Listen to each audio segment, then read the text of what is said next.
দীঘা যাওয়ার উদ্দেশ্যে আমরা দুদিন ছুটিতে বেরিয়ে পড়েছিলাম ঘর ছেড়ে।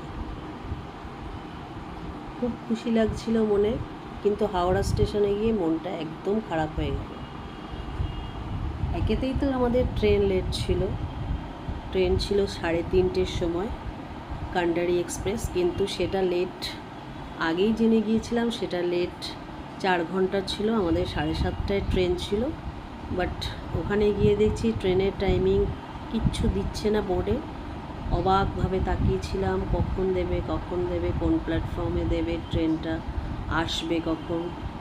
ওয়েট করে বসে বসে আমরা একদম ক্লান্ত হয়ে পড়েছিলাম। আশা ভরসা ছেড়ে দিয়েছিলাম আজকে হয়তো ট্রেনটা অনেক গভীর রাতে আসবে, আমাদের হয়তো আর যাওয়াই হবে না, বাড়ি ফিরে যেতে হবে। বাট ট্রেনটা এলো 7:30টায় টাইম। 7:30টায় এলো ট্রেন। খুশিতে এবার একটু মনটা নেচে উঠল যে অ্যাট লাস্ট আমরা যাচ্ছি। তো আমরা ওয়েট করছি ট্রেনের জন্য সবাই মিলে। ছেলে বৌমাকে নিয়ে আমরা দুদিনের জন্য বেরিয়ে পড়েছিলাম, স্বামী স্ত্রী। ছোটো ছেলেটা নেই সামনে, ও দূরে থাকে, জব করছে, তাই জন্য ওর জন্য মন খারাপ, ওকে খুব মিস করছিলাম।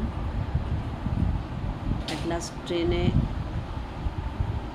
আমরা উঠব, সেই উদ্দেশ্যেই এবার আমরা চলে যাচ্ছি।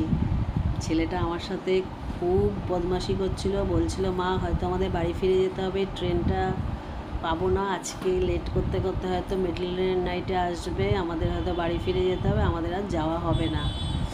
আমার সাথে খুব মজা করছিল, কিন্তু না, আমরা শেষে গিয়ে ট্রেনে উঠে রাত 12:30 নাগাদ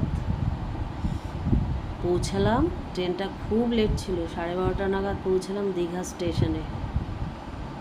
মন্দিরটা দীঘা স্টেশনে নেমেই দেখে মনটা খুব ভালো লাগলো।